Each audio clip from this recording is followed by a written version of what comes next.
Hey everybody, welcome back to the channel.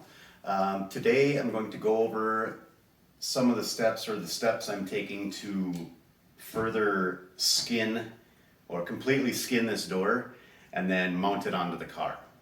I've already done the one on the other side and it's kind of a process, but I think in the end it'll be worth it just to, again, remove some of the weight from the car.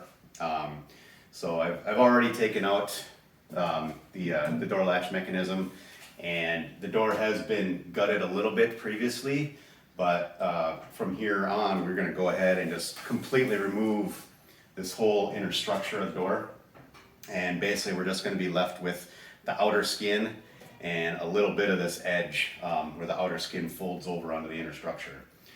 So essentially we're going to be left with just one layer of sheet metal, and then we're going to go ahead and attach it to the car using some little aluminum brackets that I have to make up.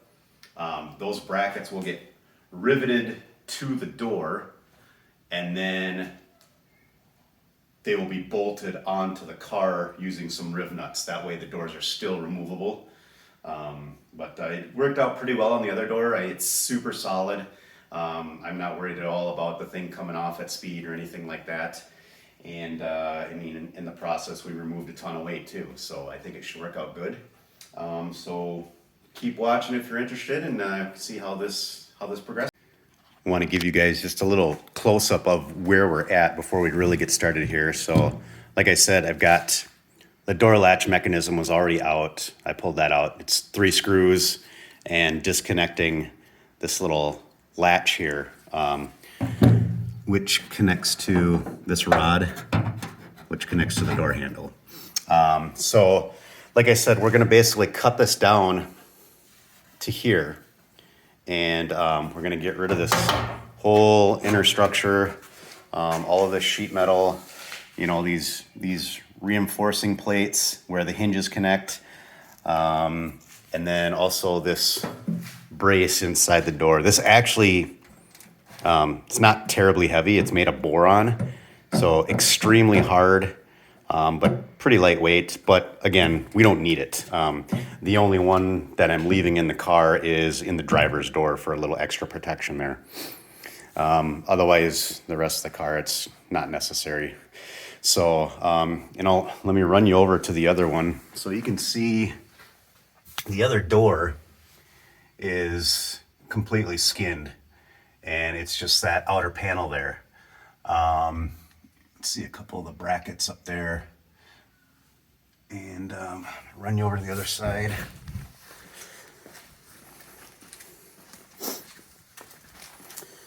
So from the outside, you know, you can see a couple of the brackets here on the top. And then you can see a few rivets on the outside of the door.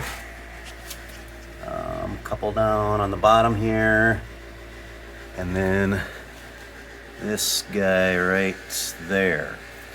Another bracket there, so there's that one.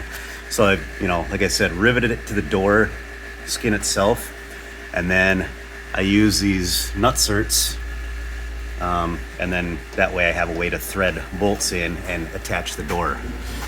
Down on the bottom here, same deal.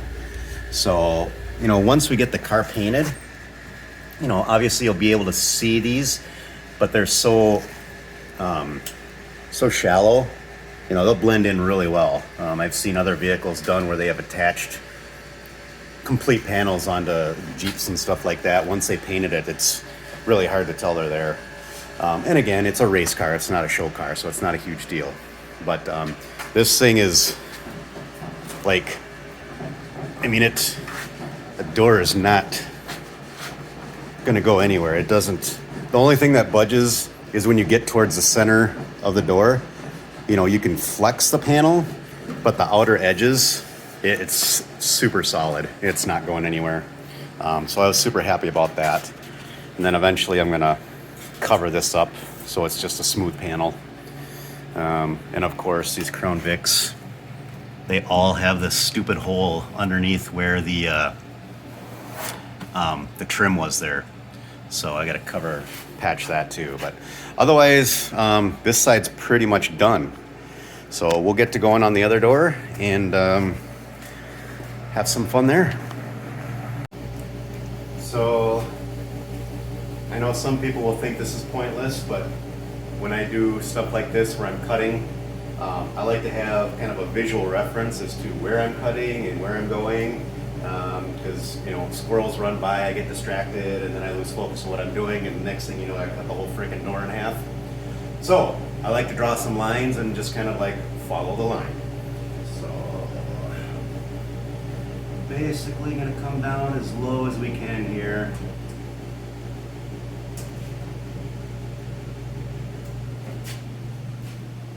And I really wanted to use like a my jigsaw, or I've got a new throatless sheet metal shear I wanted to try out, but because of the angles and stuff on the door, it just wasn't going to work. So actually now here, yeah, I'm going to come down into this rusty section. Probably going to be in and doing some repair here potentially, but come down in here.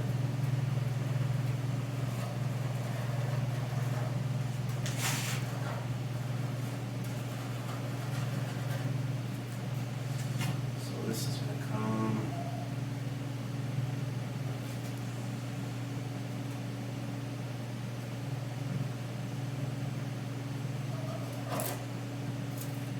And after I do the cutting, obviously I'm going to come back in with the flap disc and clean up all these edges and make it so it doesn't look like a complete hack job.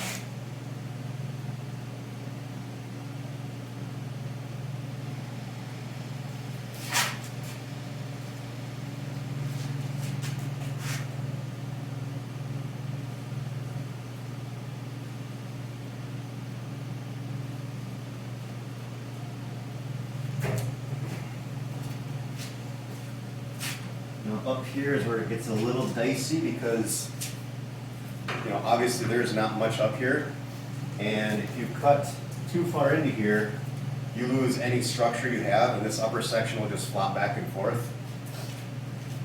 And so, come through here.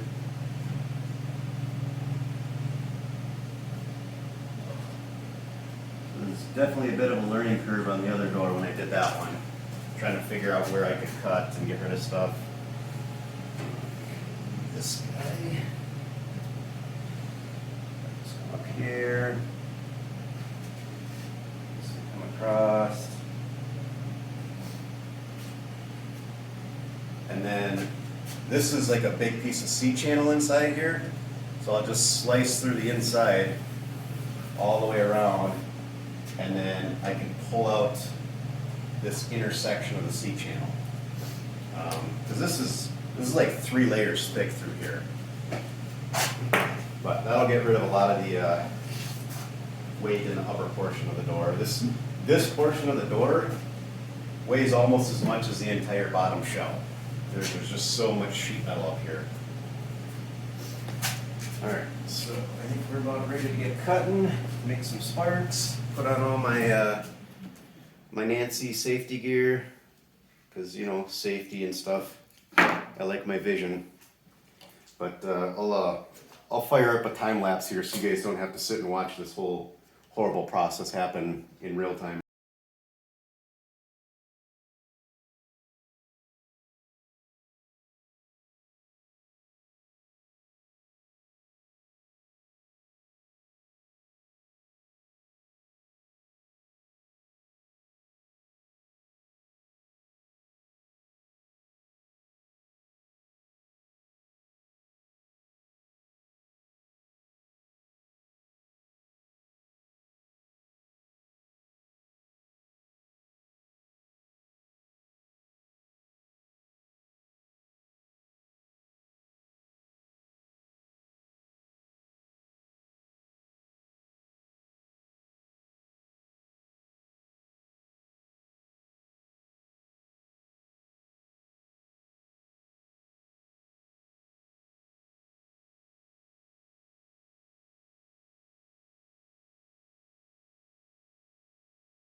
Okay, so at this point, I've gotten mostly through it. You can see we're pretty much sliced all the way around until we get up to here on both sides. We got that C channel I was talking about before. So I have to come in here and basically cut through this to release it. And same kind of deal over on this side too. Got to kind of come through, there we go, there, and get through this here. So, and this side here, this is the hinge side. That was a little tougher because you've got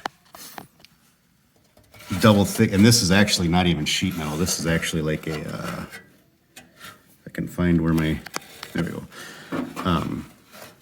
This is like a actual steel plate.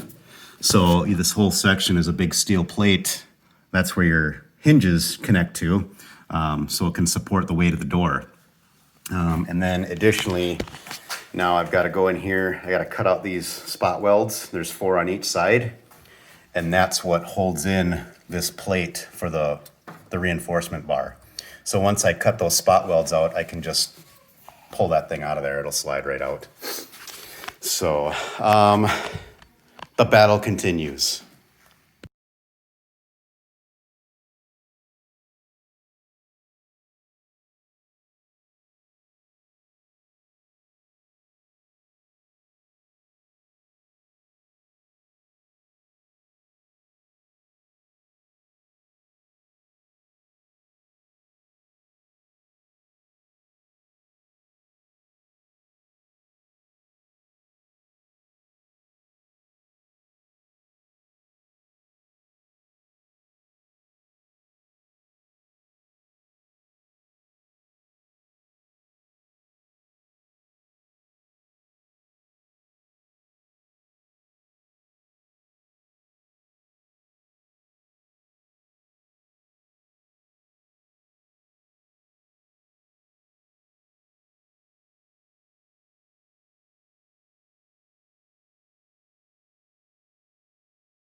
So I just wanted to show you guys quick, for those that have not seen it before. I'm cutting out these spot welds, and I'm using a spot weld cutter, but anywhere you see these little almost perfectly round recesses in your paint, that's a telltale sign of a spot weld, okay? And obviously I center punch these, but so when you see that, you know you've got a location where you've got a couple pieces of sheet metal welded together. And so I like to go in first, and I like to center punch the location or the center of the spot weld, okay? Because these little guys, pretty handy little deal, but you've got on your spot weld cutters, you basically got a spring-loaded center pin that's pointed, and then you've got this, what is essentially a tiny little hole saw, okay? And I center punch because otherwise that thing likes to walk all over the place, and it's hard to keep them centered until you get your ring cut in. But it'll cut through that top layer of sheet metal, okay? And then it breaks that weld for you without having to use a big drill bit and blow all the way through both 2-3 layers of sheet metal. So works pretty slick, especially for stuff like this where you want to keep that bottom layer of sheet metal intact. So kind of a handy little thing to have. But I'm gonna go ahead and finish up cutting these out, and then we'll blast out the brace there. All right, all the spot welds I believe are cut. Oh, this side's loose, that side might put up a little fight.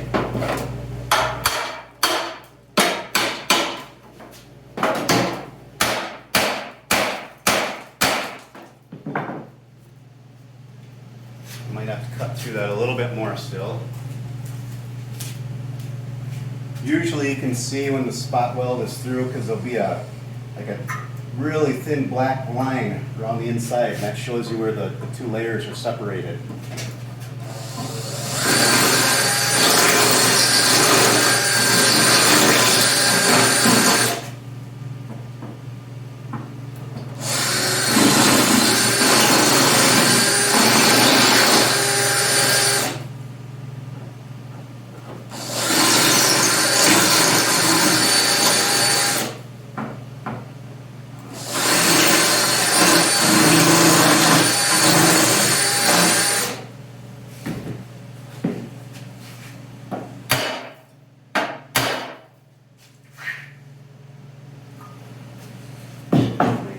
Prying persuasion.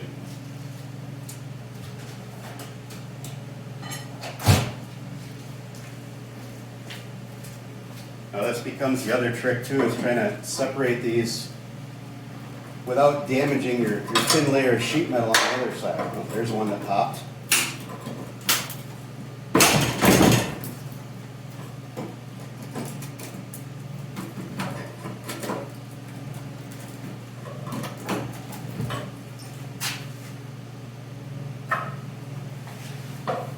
Released, that one's released, that one's really close.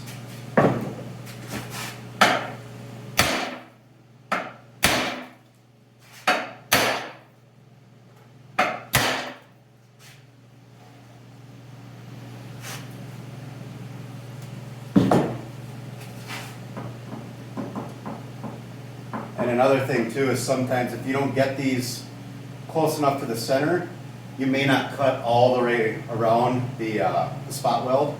Like you might cut around 3/4 of it, but if you're too far to one side of the spot weld, you might have a small portion of the spot weld that's still attached.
The foam adhesive is kind of holding it in place. This stuff scrapes off really easy.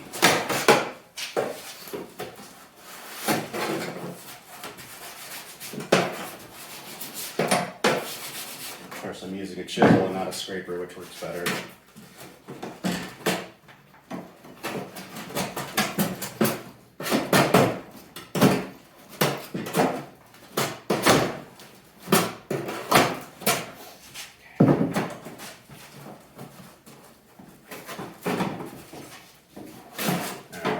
Alright, so that is that. So yeah, there's 4 spot welds on each side.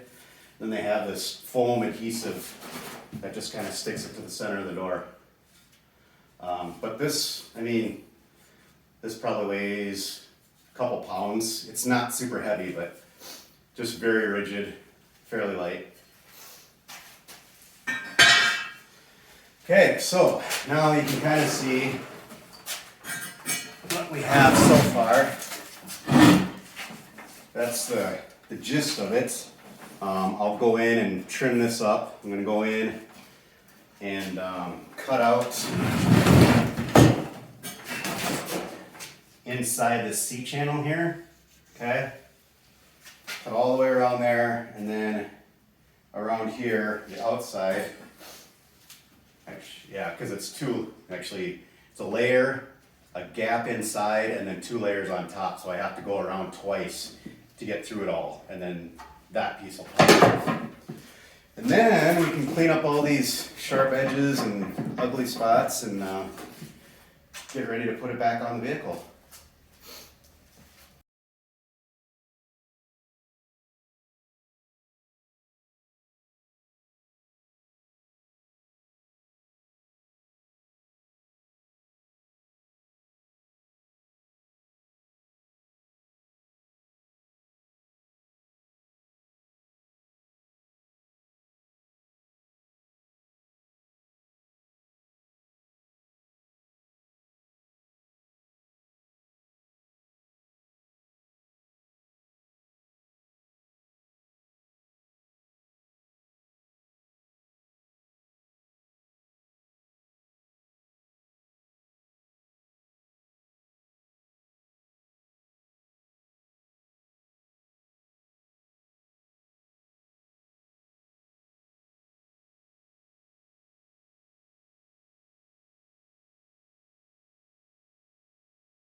Well, I should have paid a little closer attention to the other door. So on this one, I cut around the outside and then cut back around the inside. Well, the other door, I had actually gone and cut out all the little spot welds. So I guess I'll go ahead and do that on this one too, just so they're symmetrical. But other than that, once I get that little strip of sheet metal off, and then I got to do this door handle. These are just it's a rivet with a steel pin in the center, so you actually have to pound out that steel pin. Not a big deal, but I'll get that done, and then I'll go ahead and clean up the mess. Okay, I'm going a little cheaty here. The spot weld cutter was kind of irritating me for whatever reason. It just didn't want to seem to catch some of these holes. So I just went around quick and I did my center punch, and I just blasted a little starter hole in each one of these. And now I'm going in with the step bit, and this thing chews through sheet metal like it's not even there. So this is going pretty quick. Just a lot faster. And this lip, I mean, essentially serves no purpose. I'm actually contemplating cutting it all the way off, but then that's just more work I got to do. So I'm just going to get this little strip off, and we'll call that good and get her cleaned up around the jagged edges.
Okay, I got this mess, quote unquote, cleaned up, but so all the cut edges where I used the cutoff wheel, I pretty much smoothed all those out. There's still a little flashing here and there to go. Get off there with a file probably, but cut down to the bottom here, and so the outer skin folds over and then sandwiches this inner shell. Well, this was, when I got down here, this was basically just completely separated. There's actually a, you kind of see this, it's an adhesive they use in there to keep things together. Well, it had completely separated from there, so I had to just cut that out. To come around the other side, you can see there's a little bit of a rust through action there. So that's a little bit of patching I'll have to do. You know, again, not trying to make this a show car, but I want to be able to race it for several years without it looking like complete crap. So yeah, I mean, that's basically the gist of it. It's nothing groundbreaking. You don't need to be a rocket scientist. I mean, hell, you don't even have to have graduated from high school to be able to do this stuff. You know, it's some of you guys are watching this going, well, yeah, no big deal. And then there's other guys that might be watching going, I have no idea where to start or how to do any of this. Buy yourself a $500 car that you want to take racing, and then you don't have to feel bad about screwing stuff up. You know, at the end of the day, it's nuts and bolts and sheet metal. All that stuff can be fixed, so, or replaced for that matter. You know, there's you buy yourself a car like this, a Crown Victoria. You know, they're all over the place. There's millions of them. I don't feel bad about doing any of this stuff, about cutting sheet metal, about, you know, gutting doors or taking all the interior out. If it gets a dent in it while racing, big deal. Who cares? You know, the car is virtually worthless on its own, and it's easy to replace. It's easy to get parts for.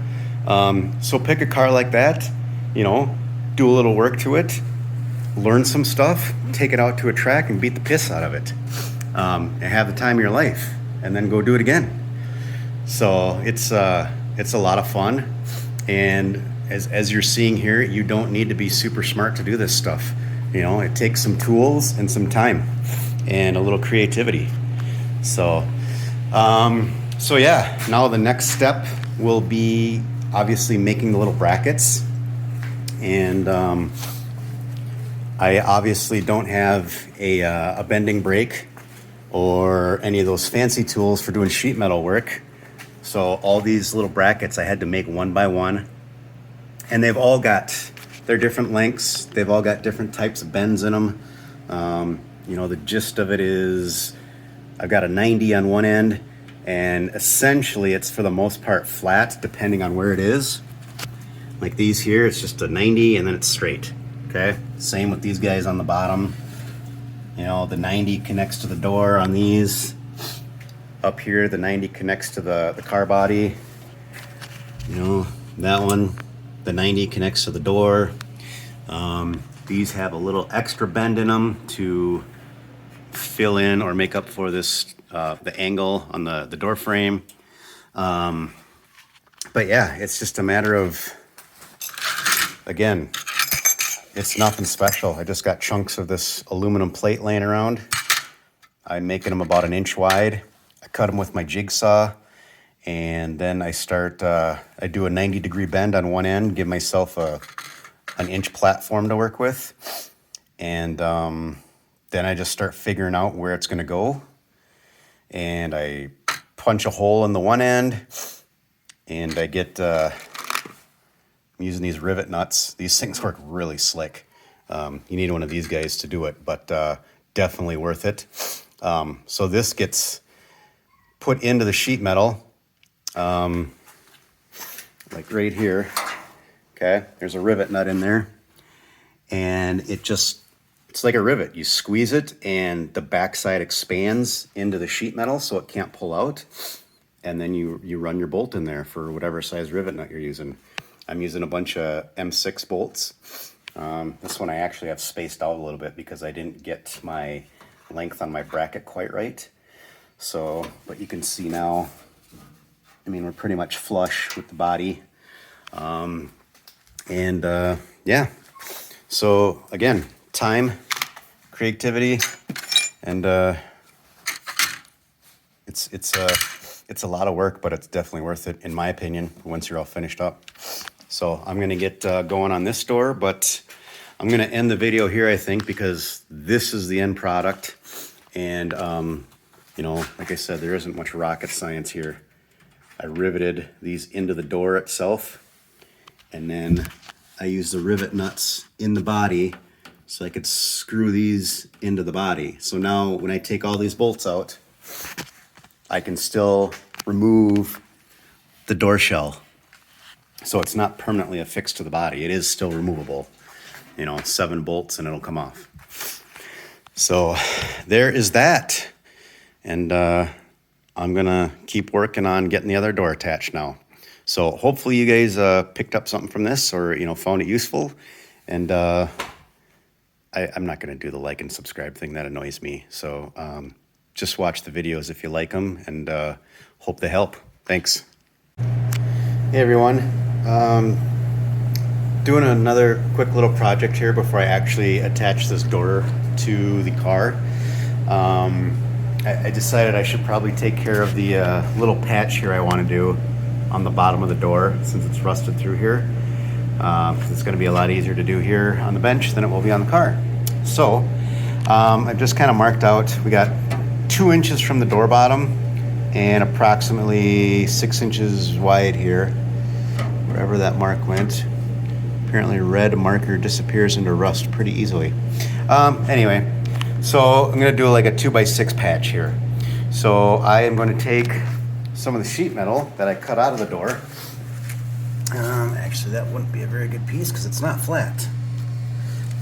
Maybe. Yeah.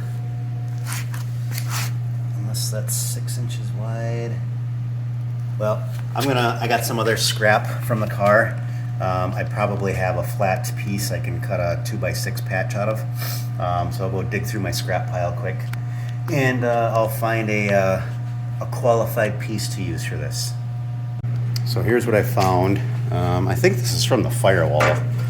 I don't remember exactly, but it's got a nice flat section through here. So I'll just cut my patch out of that, and I'm gonna cut it big because I'm gonna use. I just cleaned up all the sparks and dust from my grinding from the cutoff wheel, so I'm just going to use the tin snips here. So I'll cut it out big and just kind of work my way in until I get it to the right size. And obviously I'll clean it up with the flap disc quick just to make sure all the edges are straight and clean. And then we'll get to cutting that out, and we'll attempt at tack welding some sheet metal together. Okay, so we got a chunk cut out. That is the offending part with the rust through. And then here's the new piece. It's a little tight, so I'll go in there. I'm gonna grab a file and just kind of clearance things a touch here, so it fits properly. But I just need to kind of clearance the one edge a bit, and then we'll be good to go. Then obviously I have to clean up all these edges so we've got clean metal to weld to. Same with the patch. I just went with a bigger chunk than what was rusted out, because around these surrounding areas you're still going to have rust underneath the paint. So I just wanted to make sure I got to really good metal, and I can feel even up here, like I can feel the difference in the metal thickness and like how flimsy it is there. So it doesn't get until up here where that surface rust is gone, where it's solid all the way across. So you don't want to be trying to weld to rusty metal. It just does not work very well. And I'm thinking I might want to clean this up a bit as well, because this is a super hot mess over here too. It's mostly on the back side, I think, but if you listen,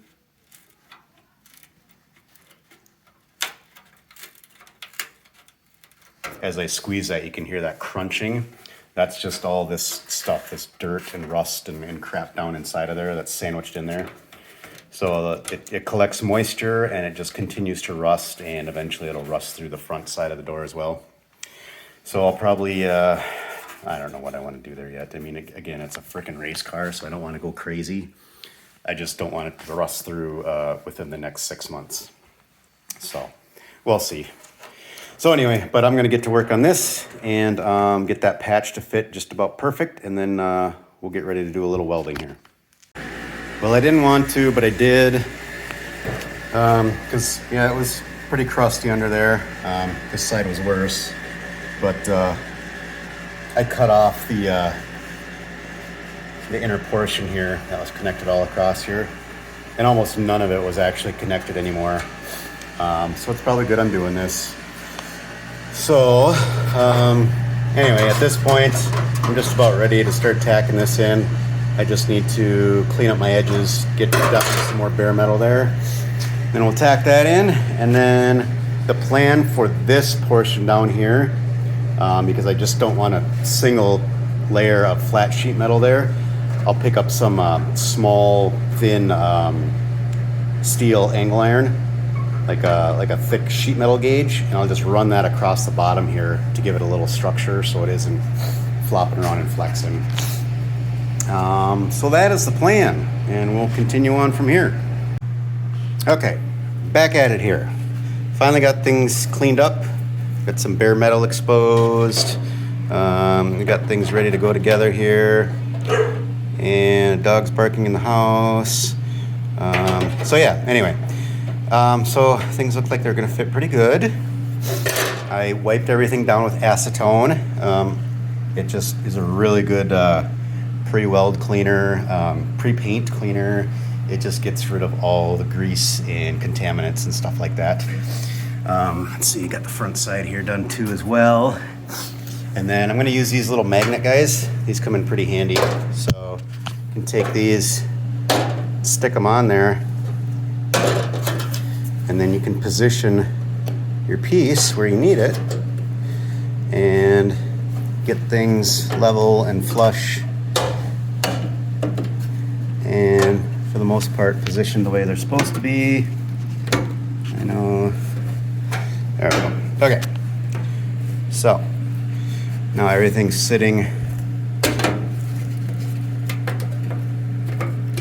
It's always easier doing this with one hand.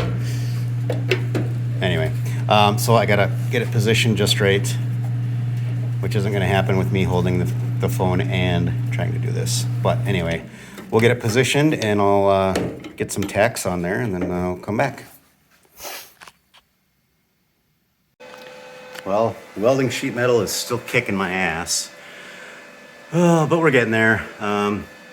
Having some blow-throughs, and I've been welding from the backside. I'm coming around front here to see if I can maybe fill some of these in. But yeah, ouch. Again, thank God it's not a show car. So, but at least it won't be rusty there. So there's that. Yeah, I'm gonna keep plugging away on this, and hopefully I can get this to look a little bit better. Well, here we have another fine example of welding sheet metal. Okay, not really. This is pretty ugly actually. And I warped the piss out of the sheet metal. So I'll have to remedy that. When I put on the reinforcement, the angle iron on the backside, I may have to like cut a relief in this somewhere, and then tack the angle iron on the backside to get everything to kind of straighten out a bit. But learning has occurred, maybe. So now I'm gonna go over and knock down all these giant stacks of boogers. It's welded on the backside too, so in terms of strength, you know, we're not gonna really lose anything by smoothing those out. It's just needs to be fixed. So kind of like what I was saying before, you know, this is a car like this. This is a good project to learn on. You know, I'm doing stuff I've never done before. You know, in theory, I know how to do it. I've never done it, you know, actually gone ahead and done it with my own hands. So some of this stuff is new to me in terms of actually, you know, getting my hands dirty and doing it. You know, some of it I've done 100 times before. So, but I like stuff like this where I can get into new projects and learn new things and learn, you know, new techniques and things like that. And there's definitely opportunity for that on a car like this, where you don't have to worry about screwing it up. You know, it's not a $60,000 sports car. It's not even a $20,000 sports car. This was literally a $300 car that ran and drove. So, you know, we're not out anything if we screw up the sheet metal or whatever. So, yeah. Now I'm going to, like I said, I'll get those tack welds smoothed out, and then, God, that's bad. That warp is so bad. Wow. Well, that'll teach me. All right, next step.